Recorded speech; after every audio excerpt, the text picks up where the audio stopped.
Tapi I tell you what, setidaknya pilihannya bukan cuma UMR, susah dapat tahu tempe setiap bulan. Harusnya lebih dari itu kan? Betul nggak? Pastikan masyarakat bodoh. Sorry to say, ini aku bukan maksud, kalau nggak ada cara lain, aku harus omongin pahit-pahitnya. Kamu dibodohin. IQ 78 guys, paham ya? Guys, saya mau marah. Sebagai orang Indonesia, saya mau marah, saya tidak terima.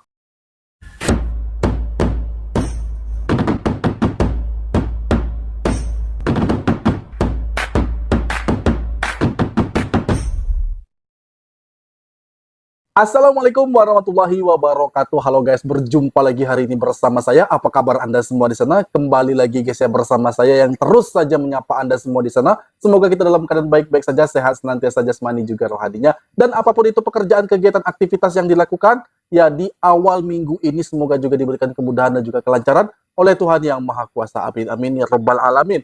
Oke, di sini akan kita bahas lagi guys ya, karena ada satu video terbaru yang menarik minat saya untuk membahas terkait tentang video ini guys ya. Nah mungkin ya, atau bukan mungkin deh, pasti Anda sudah sering mendengar EQ78 ya. Di kolom komentar itu banyak membanjiri EQ78 ya guys ya. Orang Indonesia katanya EQ78 ya. Namun banyak yang tidak mempercayai hal itu. Nah di sini ada pengakuan langsung oleh orang Indonesia atau dari orang Indonesia guys ya, yang mengatakan mengapa orang Indonesia memiliki IQ 78. Nah, di sini orang Indonesia ini guys ya, yang memberi satu statementnya ya ke muka publik, ini ternyata ada sebabnya mengapa orang Indonesia itu ber-EQ 78. Nah guys, awalnya juga saya kurang percaya dengan EQ 78 ini guys ya, tapi kita akan membahas sebenarnya bagaimana sih cerita EQ 78 ini ya. Di sini akan dibahas oleh pemuda dari Indonesia. Artinya kalau EQ 78, saya juga EQ 78 dong. Saya kan orang Indonesia juga. Oke, tapi baiklah, kita akan lanjutkan. Kita akan mereaksi video itu. Sebenarnya apa yang terjadi, mengapa Indonesia disebut dengan EQ 78. Kita saksikan video itu. Ini dia. Masyarakat Indonesia bisa maju semua, dan demi keinginan ini aku harus membahas hal yang agak pahit. Mohon maaf, minta izin ya. Kali ini aku membahas hal pahit yang mungkin kamu gak suka, yang mungkin menyinggung kalian, tapi ini harus dibahas kalau kita memang mau bukan negara Indonesia yang maju, masyarakat Indonesia maju. Oke? Apa itu kenyataannya? Atau topik pahitnya. Topik pahitnya adalah kenyataan bahwa mayoritas orang Indonesia bodoh, low IQ. Ini bukan opini, ini bukan apa menurut saya. Kamu Google aja average IQ orang Indonesia. Googlein aja. Angka yang muncul 78, kalau nggak salah 48. Angka terendah di seluruh Asia Tenggara. Angka paling rendah. Nah, kenapa bisa seperti begitu? Serius, ini real question. Bukan karena orang Indonesia malas, tapi harus melihat dari sisi yang lain. Harus dikontras sekarang. Kontras dengan apa? Kamu sekarang coba Google. Kan udah Google. Average IQ orang Indonesia 78. Sekarang Google daftar orang terkaya di Indonesia. Nanti keluar di Wikipedia. Very good. Nanti keluar daftar orang terkaya di Indonesia di Wikipedia. Kamu cek kategorinya apa saja. Mereka kaya dari sumber mana? Ada yang kaya dari natural resources. Ada yang kaya dari minyak, dari kelapa sawit. Ada yang kaya dari macam-macam. Hampir semua, gak semua, tapi lebih dari 50% kaya dari sumber alam. Betul gak? Right? Kaya dari sumber alam. Yang artinya, apa itu modalnya? Ambil barang dari sumber alam. Ya tinggal ambil. Ambil besi dari tanah. Ambil emas dari Freeport dari tanah. Ambil ikan dari laut. Ambil batu bara dari tanah. Gak ada inovasinya. You lihat ke daftar ke orang kaya di Amerika, semua inovasi sesuatu teknologi. Elon Musk, si SpaceX, Tesla, si Steve Jobs, iPhone. Semua ini teknologi, sesuatu hal yang you harus mikir, harus desain, harus ada proses yang kompleks, and then yes, you jadi kaya. Di Indonesia gak perlu kompleks, tinggal ambil dari tanah jual. Tapi hasil penjualannya masuk ke tangan hanya beberapa orang minoritas, bukan mayoritas, bukan ke masyarakat. Nah, gimana caranya bisa meneruskan itu? Pastikan orang Indonesia bodoh, betul gak? Contoh, bukan kemarin sih, beberapa tahun yang lalu. Aku ke daerah di Kalimantan, aku gak perlu sebutin persis kota yang mana. Dan aku lihat dari pesawat, tanahnya itu bolong semua. Kayak ada banyak pohon, terus bolong pasir, di mana-mana, right? Terus di kotanya sendiri ada sungai besar. Dan di sungai besar ini 24 jam tanpa istirahat ada kapal gede-gede semua. Kayak kereta tapi keretanya isinya kapal semua. Dan di setiap kapal tumpukan 3 gunung batu bara, right? Tumpukan 3 gunung batu bara, non-stop 24 jam. Dan semua batu bara ini, semua hasil penjualan batu bara ini yang dijual kemana-mana, ke Cina, ke I don't know where exactly, tapi pastinya ke orang yang bukan Indonesia, larinya ke satu orang. Orang lokalnya tahu siapa itu orangnya. Rumahnya gede, kontrol semuanya, right? One person. How do they do that? Ya pastikan masyarakat bodoh. Sehingga gak pernah mikirin bahwa kekayaan dari tanah dan sumber alam Indonesia boleh diambil cuma beberapa orang saja. Kamu lihat ke negara seperti Qatar, lihat ke negara seperti Saudi Arabia, kekayaan minyak dari negara tersebut dibagi, ya seberapa adil subjektif.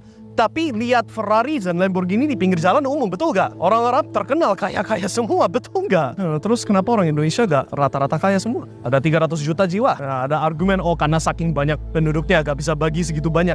Tapi I tell you what, setidaknya pilihannya bukan cuma UMR, susah dapat tahu tempe setiap bulan. Harusnya lebih dari itu kan? Betul gak? Dan kalau kamu terima keadaan ini, gak berubah apapun, terima bahwa kamu harus struggling, harus susah-susah hanya untuk dapat hal receh.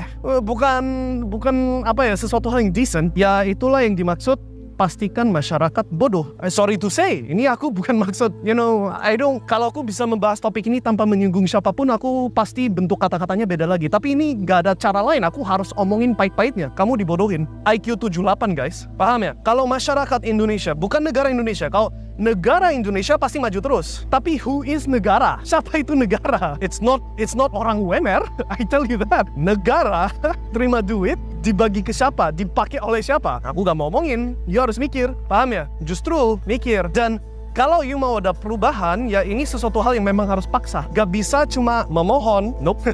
Memohon tidak cukup. Aku gak bisa omongin persis apa yang harus dilakukan, karena ya itu nanti jadi problem buat saya. Tapi kamu harus sadar kalau kamu itu masyarakat Indonesia yang sekarang ini gak terima banyak. Mau hak kamu jadi beneran milik kamu, kadang-kadang memang harus maksa. Paham ya? Nah, ngomong gitu. Kalau kamu gak maksa, kalau kamu terima apa adanya, biarkan hidup jalan sesuai apa yang ditakdirkan bagi saya, something like that, ya berarti sistem ini berhasil membuat masyarakat Indonesia IQ 78 dan begitu terus sampai sumber alamnya udah habis. Contoh, Freeport emasnya lari ke siapa itu? You Google sendiri deh, aku gak mau ngomongin. Ketika emasnya udah hampir habis, oke, Indonesia silakan terima balik Freeport. Ketika batu baranya sudah habis, silakan bangun next Singapore-nya Kalimantan. Ketika ikannya udah, ya mungkin ikan masih terus-terusan deh. But you get the point. Ya, kalau kamu terima apa adanya, ya hidup kamu ya begitu aja. Apa yang harusnya jadi hak kamu di negara yang salah satu yang paling kaya secara sumber alam, paling banyak minyak, paling banyak batu bara, salah satu paling banyak seafood, makanan air laut, paling banyak kelapa sawit seluruh dunia. That's a lot of money. Where's your share? Oke? Pikirkan, and kalau mau ada perubahan harus ada take action. Kalau enggak ya udah, life goes on. IQ 78. Guys, saya mau marah. Sebagai orang Indonesia, saya mau marah, saya tidak terima. Tapi inilah kenyataan, inilah realita yang terjadi selama ini ya guys ya, yang berjalan terus menerus setiap hari ya guys ya. Begitu orang lain berkata, orang Indonesia itu mayoritas EQ 78. Ternyata itu kalau kita dengar apa yang dikatakan oleh abang ini, ada benarnya juga ya guys ya, bahwa ada pihak-pihak tertentu yang di atas yang membiarkan masyarakat itu ber-EQ 78 sehingga menerima keadaan seperti itu di atas tanah yang begitu kaya, yaitu adalah Indonesia. Sekarang saya mulai berpikir guys, ya sebenarnya sudah lama saya pertanyakan hal ini. Kita tengok Arab Saudi, kita tengok Malaysia, ya kita tengok Brunei Darussalam. Oke, di awal kita tengok Arab Saudi saja guys ya. Apa yang ada di sana guys? Coba kita pikirkan. Tanah yang gersang, perbukitan gurun, ya, bebatuan, bahkan tidak ditumbuhi oleh tanaman-tanaman yang berbagai jenis guys. Oke, mungkin ada ditumbuhi oleh pohon-pohon yang mungkin pohon yang terlihat gersang ya guys ya. Tapi kita lihat bagaimana kehidupan masyarakat di Arab Saudi, mereka rata-rata ekonomi menengah ke atas ya guys ya. Dan sulit untuk mencari orang-orang miskin di negara-negara seperti Arab Saudi ya guys ya. Mengapa itu bisa terjadi? di atas bumi yang gersang secara logika kita lihat, Arab Saudi, ya. Dan kita kembali ke negara Indonesia, guys. Ya, dari Sabang sampai Merauke, kita lihat hijaunya pepohonan, dedaunan, ya. Bahkan sampai ke Papua sana, ada banyak sekali sumber daya alam yang bisa diekspor, ya. Dari itu emas, tembaga, timah, nikel, boksit, batu bara, ya, minyak bumi, gas, minyak atas bawah ya guys ya, termasuk minyak kelapa sawit. Ini bisa diekspor, dimanfaatkan dengan sebaik-baiknya karena kita memiliki sumber daya alam yang sangat-sangat kaya dan melimpah. Ya, tadi juga kita lihat ya di salah satu sungai yang ada di Kalimantan, 24 jam ya, kapal tongkang membawa bergunung-gunung ya, batu bara yang dibawa tentu ke satu tempat yang tidak perlu saya bahas ya guys ya. 24 jam perjalanan kapal tongkang tersebut ya guys ya. Tapi coba kita perhatikan ya, warga yang ada di tepi-tepian sungai itu, apa yang mereka dapatkan? Karena ini adalah sumber daya alam di daerah mereka memang diambil, tapi warga sekitar di pinggiran sungai tidak mendapat apa-apa guys.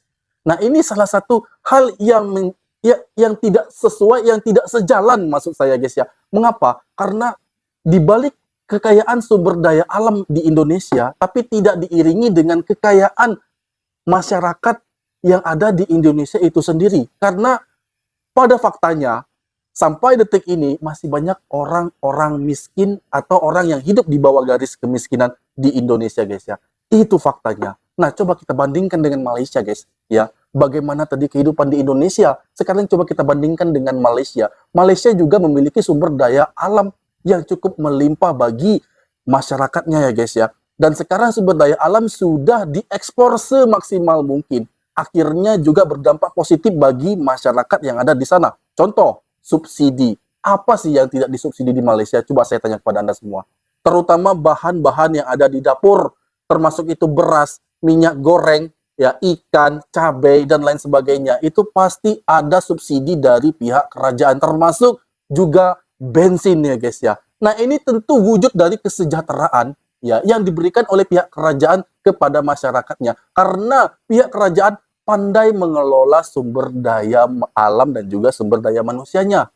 Nah sekarang saya tidak mengatakan bahwa di negara saya orang tidak pandai mengelola sumber daya alamnya, bukan seperti itu guys ya, tapi ada segelintir orang yang memanfaatkan untuk mengambil keuntungan sendiri, mengambil keuntungan bagi keluarganya dan juga para kloni-kloninya ya, dan membiarkan masyarakatnya terus berada di bawah EQ 78. Nah, ini adalah fakta dan mungkin masuk dalam logika saya selama ini guys ya.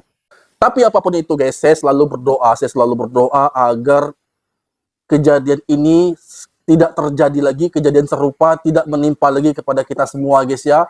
Agar supaya hendaknya sumber daya alam kita dimanfaatkan dengan sebaik-baiknya, sebijak-bijaknya, guna juga untuk diberikan kepada kesejahteraan masyarakat secara merata dari Sabang sampai Merauke. Karena saya orang Indonesia, juga cinta negara saya Indonesia, alangkah baiknya juga kita melihat negara-negara tetangga yang bagaimana mereka sangat pandai dalam mengelola sumber daya manusia dan juga sumber daya alamnya guys ya. Kita juga wajib juga untuk melakukan hal yang sama guna untuk kebaikan masyarakat Indonesia itu sendiri guys ya. 360 juta lebih orang Indonesia, semoga kelak menjadi orang-orang yang sejahtera juga guys ya.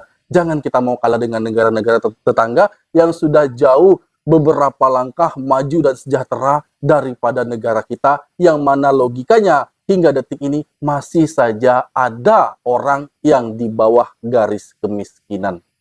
Baiklah, demikian tadi video aku. Semoga video ini bermanfaat bagi kita semua dan aku mohon maaf jika ada kesalahan kata, kesalahan sikap pada Anda semua mohon dimaafkan, dan aku akhiri. Assalamualaikum warahmatullahi wabarakatuh.